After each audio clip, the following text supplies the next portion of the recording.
All right, nti Mama Tra Diamond ena yete ne nka edi efri chief mam fie kwam bia so ne dwumadi ne se de wonsi ahyehye no setie bia no nsanso ese fatase de brewo ene ba bia wo bia no yede ebepa badwumadi na oguso a wo hwe ene ye dedicated dani nyina de ama yuanum nkramofo across the world ba bia obia ehwe Adom TV bia ye koso ama mo barika de sala ye setwedi ampo nyankopon Allah ne nsem Adom ne nhira de mo bibia na ye sere bone fache so na ye sere bone fache no na ye kaaka ye ho atreten akwan se sabone no yenkomu ebiem ebraso se enne agwakwa ye efiada yi de unim se eja badwam so no edru fiada ye editors forum nti samufo mpanimfo na nsama hodo adi ahim na awotwemu no yatrasia pensempensem ni age sentwerefo so etronsem no mpanimfo no wonum so adwenkyere wo de ka ho no eya na amanyofo no de hunumu a ne apreprechire ye de ewura na awotwene wiye mu na efene a abaso ne edi nti ene edel ada ye nyina no yema ho barika de sala yemfa na se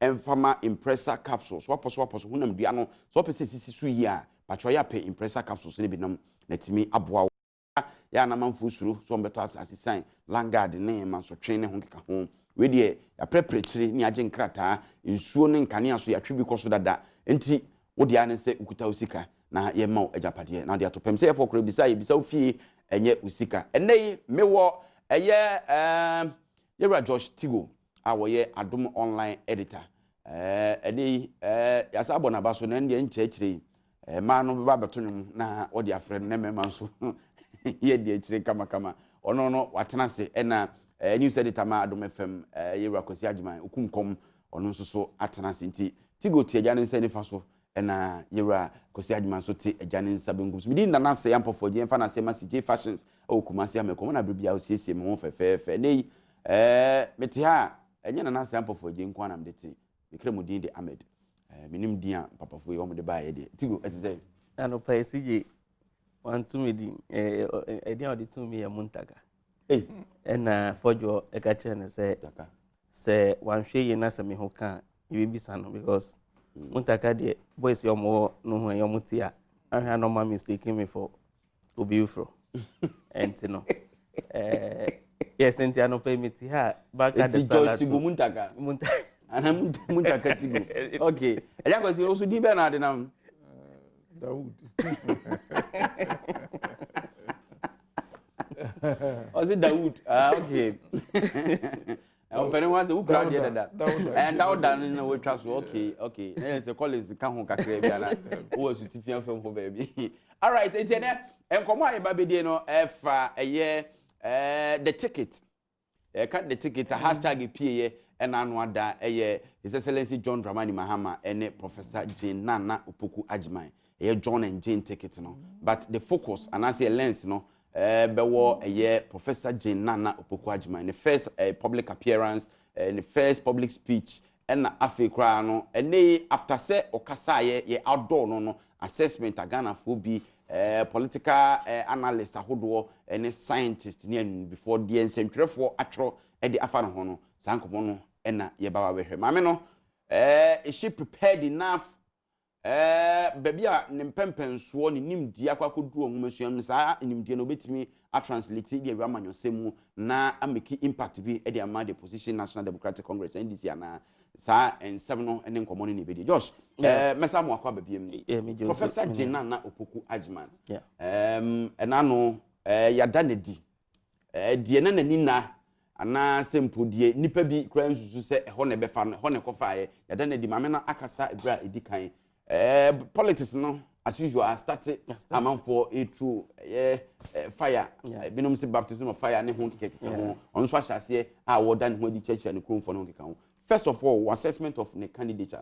Okay, so midasi na say na ne wo hu ni say Ahmed. Ahmed Elijah Ahmed. Ne wo hu ni say politics mo say ye obi to say be a vice presidential candidate and Nancy presidential candidate.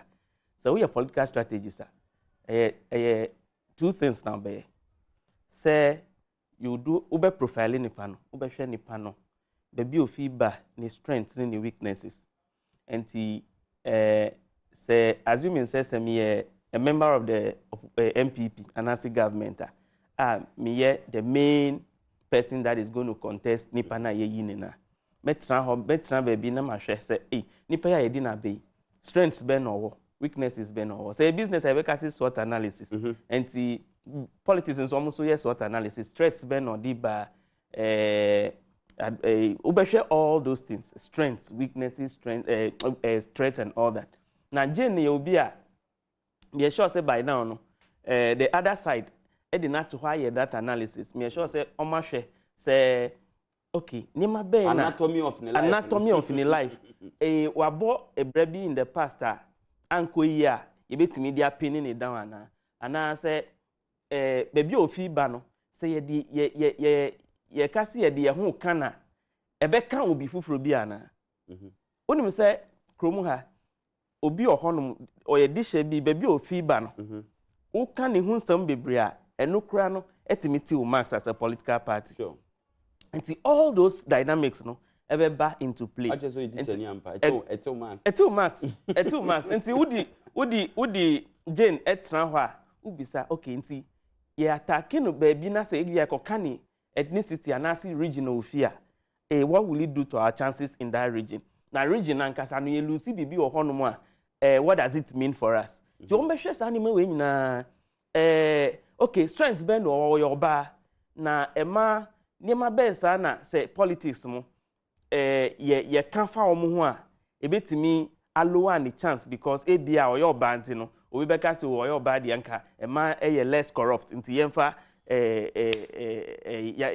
let's vote for her because ebia a lot of man na o ma buy politics mo no dodo na nsheda anya corruption tax bia wo so nti we all this analysis na fe wafa baby a wo feel say wo hit na ebetimi aboa na eto de bi nso a utimi fa nipa no na wa ya analysis ni na no hu say no nipa no efi nsheda na ni hu bebre nti let's re-strategize and I say we should even ignore her because in politics the more you attack somebody na say attack no fall through the window na say u throw death na say death no enko kanipa no ho kanipa no bet na afrato what it means ni say projecting the more making it stronger and so all these dynamics will come into play and I have seen since you nominating na besi no a few of those things have gone on maybe as we continue on we'll go to the specifics.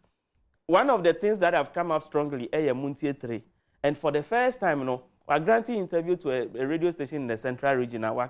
Watch the reason a boys or petition or my analogy be say uba ekobo obi ka window na say uko na uko apologize say akola no emfa ne boni nchena entrese who support idea abofra ne koyeye but there are people who also come from different schools of thought say but adena makola no ye money punishment then serve as a deterrent to other people ebia omo be careless no more but all those dynamics will come into play. All right. But we'll see kwasi bremu kakra na afi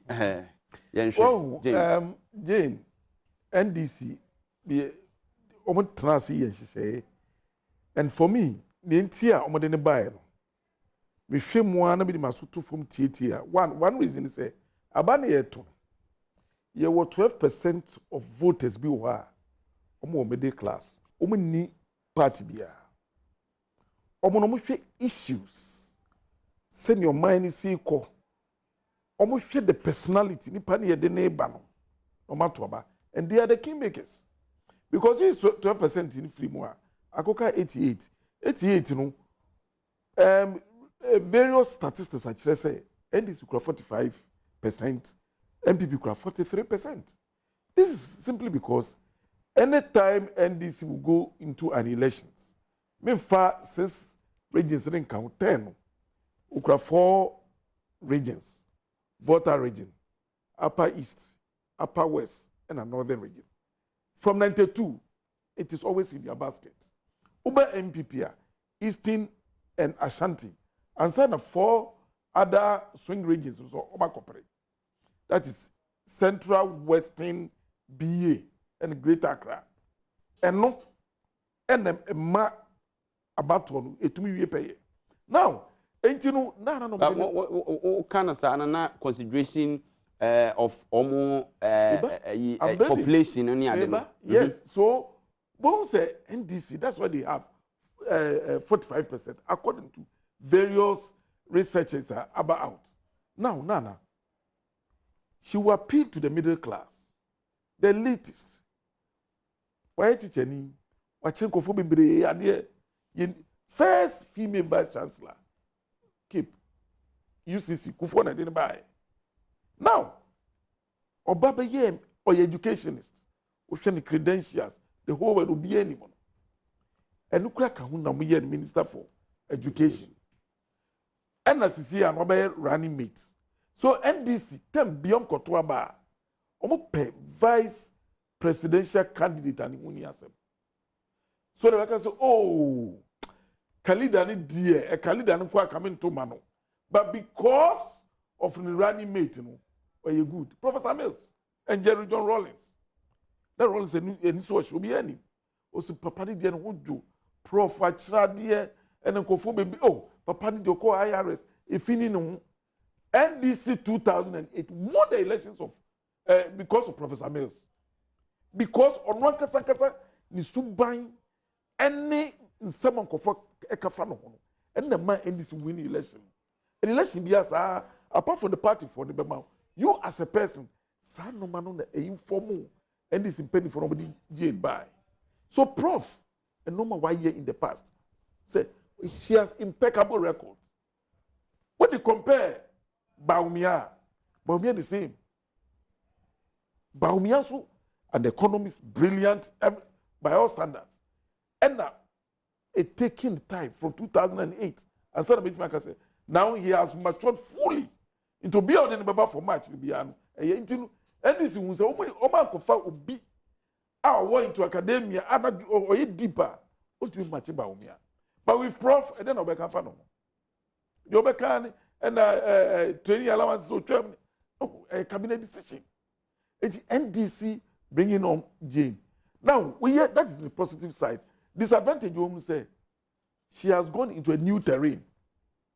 Politics, a rough.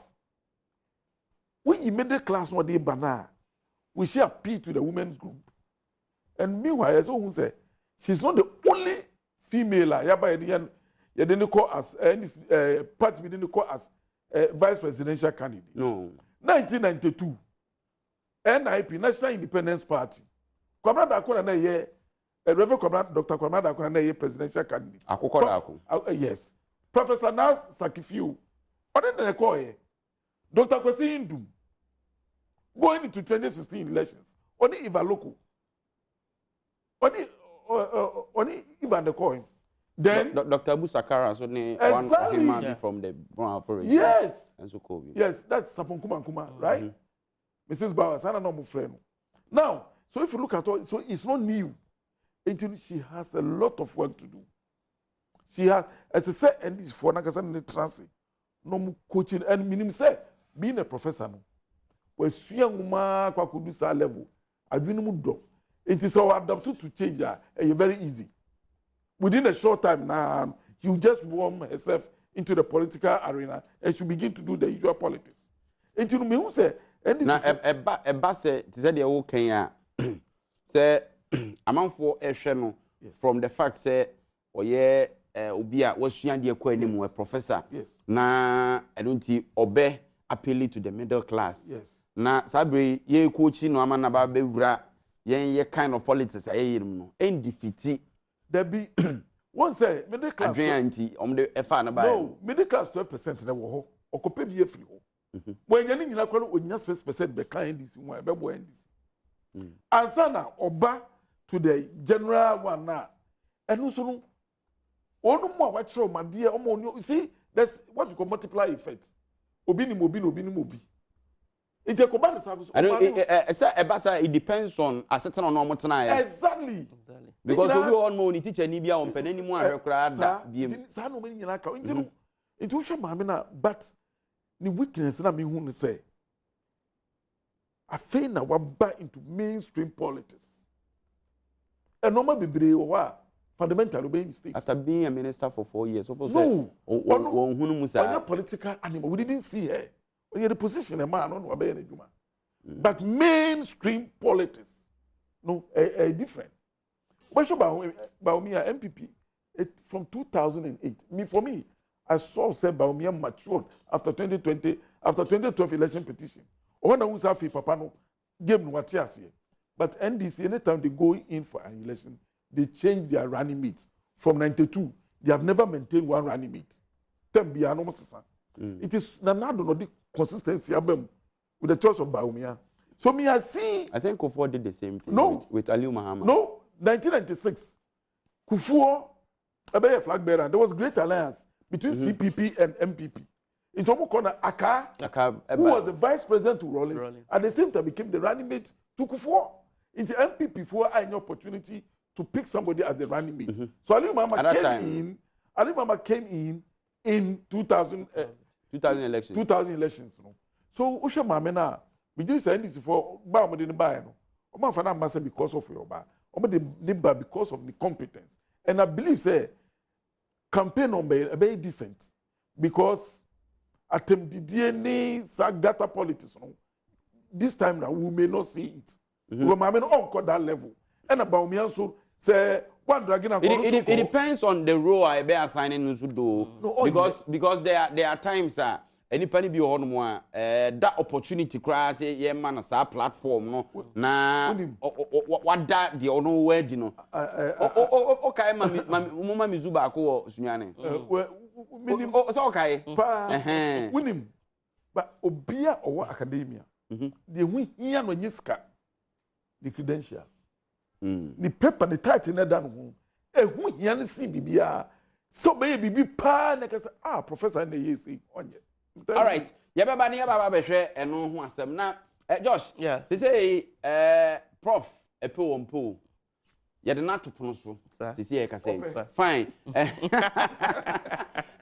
Me say wa sha se akodi kuro ma akochechi akoto ma akochechi prof abusuanfo ye Misata abusuanfo no ni ade. We started from onu ankasa ne region central region. Oboba.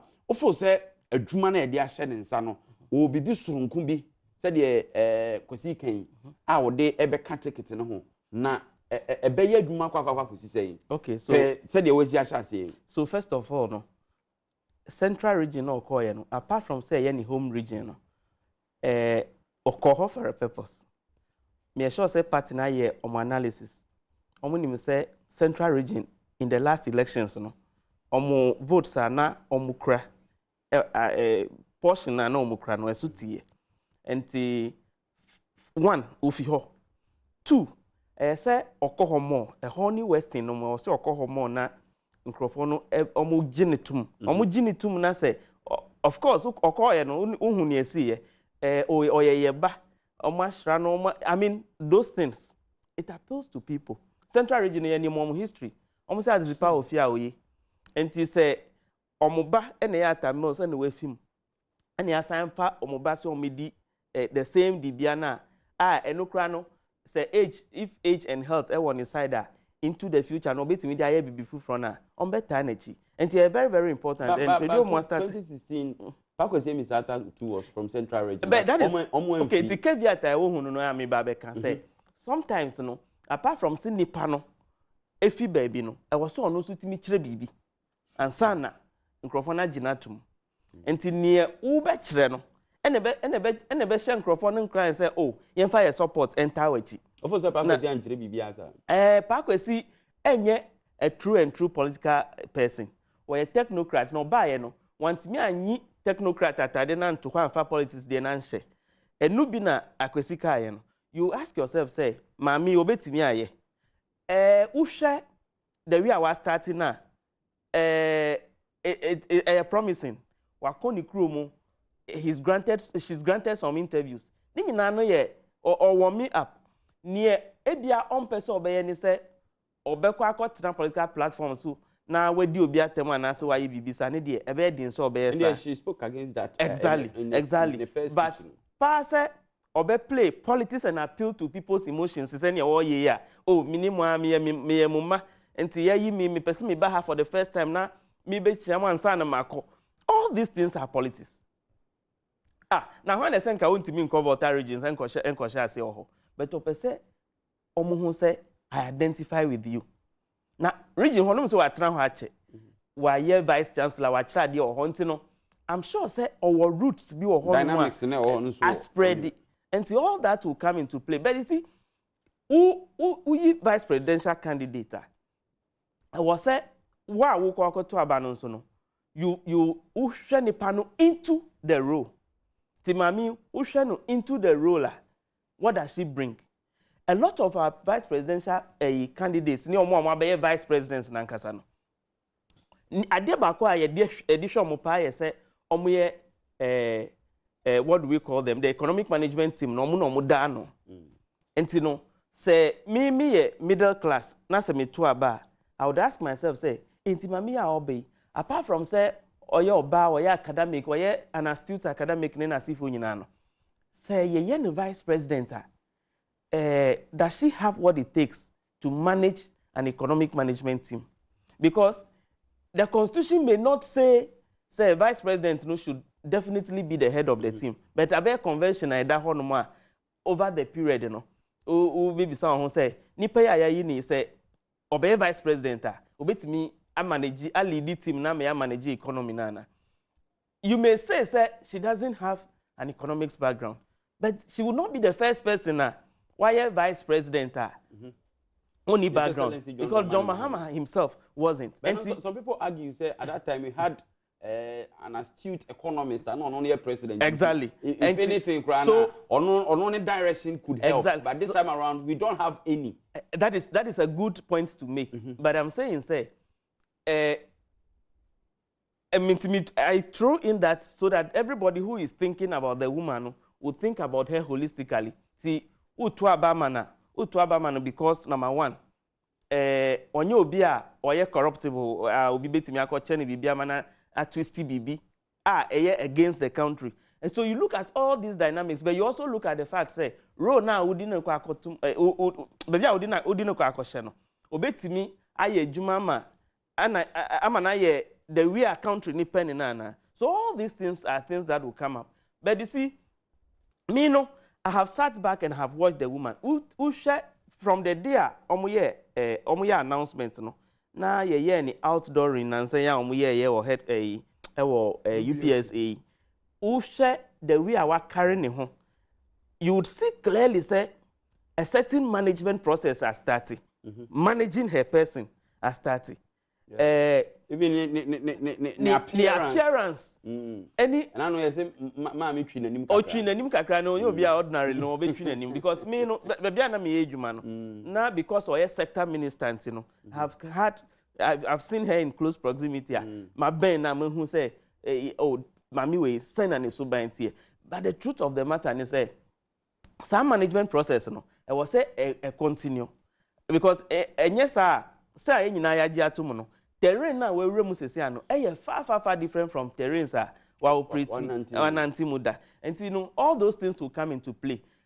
Her person you can't take anything away from, and in politics complacency very dangerous. It will be very bad, and it will amount to complacency on the part of the MPP to think that Jane has nothing for the NDC. All right, I don't know edeme ba kwesi my next issue am person ya address is Mati within the week say MPP almost say we will give her to Napo because from baby I will free bus is here baby taking the current position Ministry of Education and Napo no Ministry of Education is here so Napo will be best person bia obetimi ene no edin komo something like that meaning what is answer na in Japan the cancer yes or can I don't know why I say MPP communicators ni so go so can Kennedy triggered it and we nyina falling in line no more kasa o sha say we could see because maame na ko education ministry da and na onim na poso anya encounter kakra on the kusi saying accusations by cancellation of allowances no maybe ankoso yi na po criticizing maame no ba out on so be defending here so mu hu ni say na djuma na akoye ono akunta buo no na po a lot of information I don't know bit me access no but you see is it fair to ebia say obe assessing it based on adwuma okoye o ministry ho nko am you see say opese hu de obi betimi aye daache a ese so obisa say na no na de enutimi ye ɛno na obetumi agyina so etumi ade apredicting akasa wei obetumi ayi sei waba be wura wayɛ public officer da education ministry wa managing for 4 years obi ehu di otumi yeye problems by any ade problems no by no then otumi overcome nti no saa no man nyina ka ho one kasa assessment we am here e wo abra obey education minister I don't know how me, brilliant oye adwuma na mmom cancellation of teacher training allowance for me no almost a cabinet decision there but na from so because uko deep ni nti ankofo ko training college omo use eno as a springboard e bia university mi nyi sika anko ahade me kwa a me nya allowance kakra mi wie mi training college na betima gina so dia komani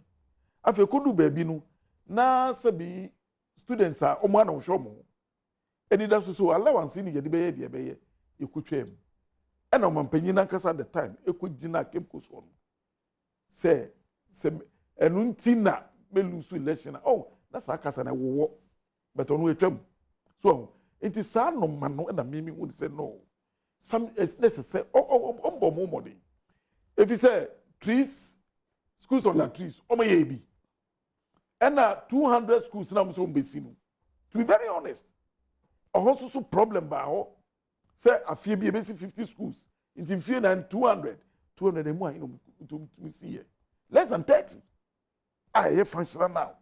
It is sad no money nyina wo a as I say ono so no okon kratem no psyche no abso obeyi ano because certainly a member out debate we shall see here o me shall to be assessing no ne bia o man be 30-40% and as of fan say o feli wo ministry o meka so assessment no ka se bia wa amono ho mode o ministry ho a say ni pa no betimi aka say no betimi transfer akọ in the new position as maybe a vice president. Because the politics is hard here. Because they can schools they are working.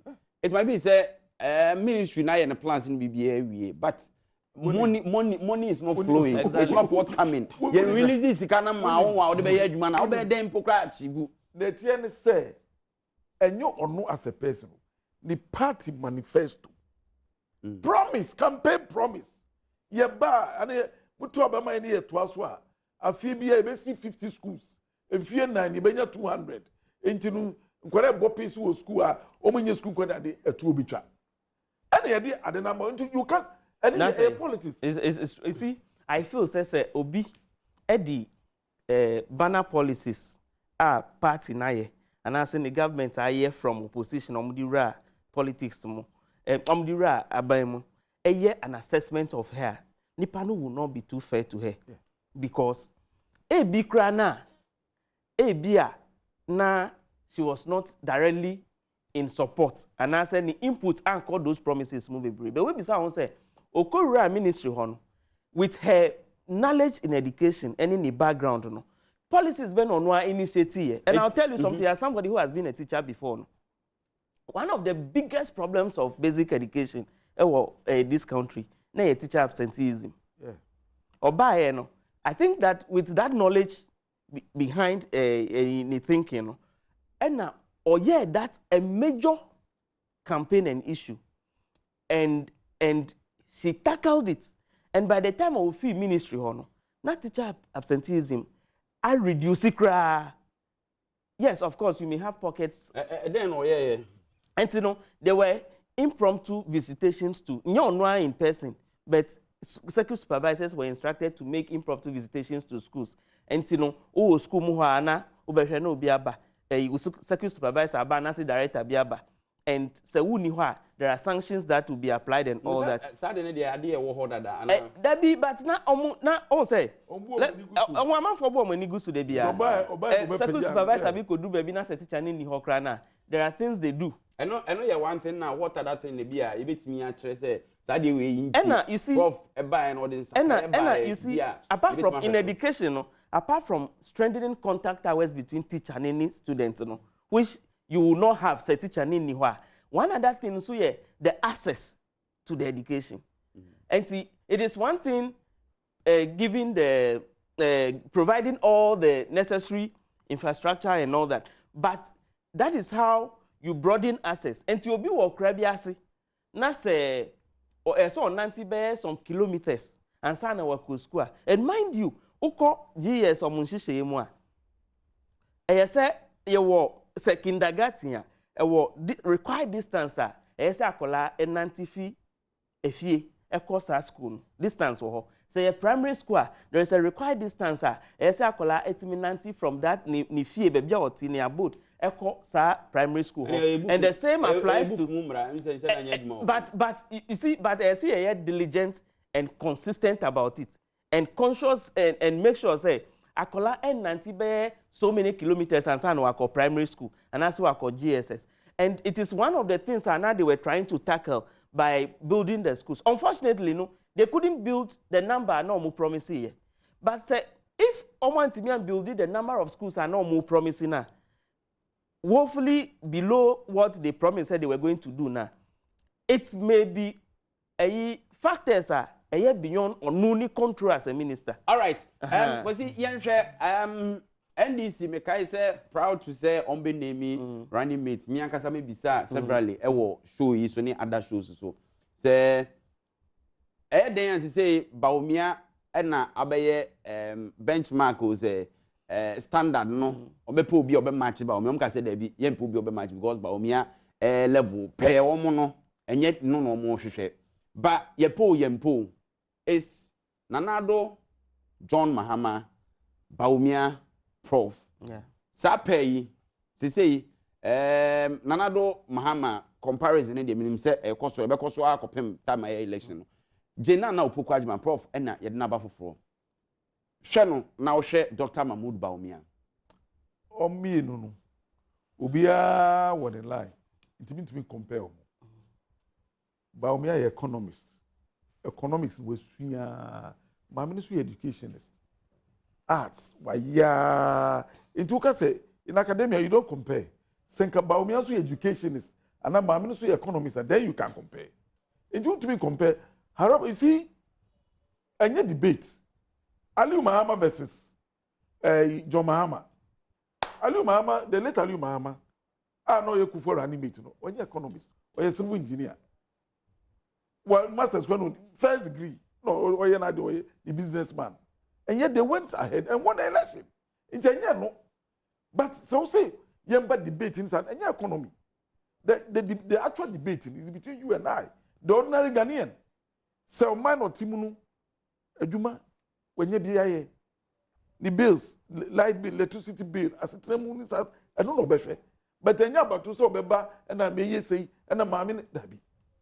Sisiano, the Ghanaian voter is very complex. Oba, Okobe Kamaya Kwai Messi school, Fatu baby.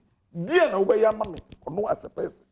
That's what the Sasam normal canal for us, where Ben Waka Dio na be yama me ne kwan no hwan ye yama no. Debi enya school no hwan ye yama no. I say eja we each of money. When you utu school fees. If dia na obe yama me no in what sense? In what sense? Policies be na de be ba. Dia na obe yama me. Me pese me ye clear. Me pese we yama me ne say me wie school ma me nya dwuma nye. Me pese we yama me ne say me ye dwuma ma me hu hare me. Shi yan shi sai say de be economy ni ahu kire mbam. Minsu mitumi nya nsuo baby a mitibia me yare na me ko hospital a sabi minisika kra yitumi hwa me so sa no ma no ena ye hia na ba ye hwe wonu ba wo na utue school fees wo ye chop money da bi o utumi moldu ni yie na kwada an nyini no ba ye mpanimpa na ne ho ba fa so ma oman na ene ye kasa wanya ntete papa enti no sa infrastructure ni ye basic obi ya ye basic.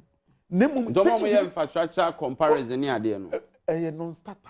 We don't need it. They need to do it. You say, work as a person. At the end of the course, Obi University, what if 8 years, 10 years, when you do my so, and now Obu Yaria, Capre, when you be, or hospital, boy, when this called hospital, no, share them no bompire. Sano man, individual, Sano man, interventions now, the Bebano, and the Bebu any pano.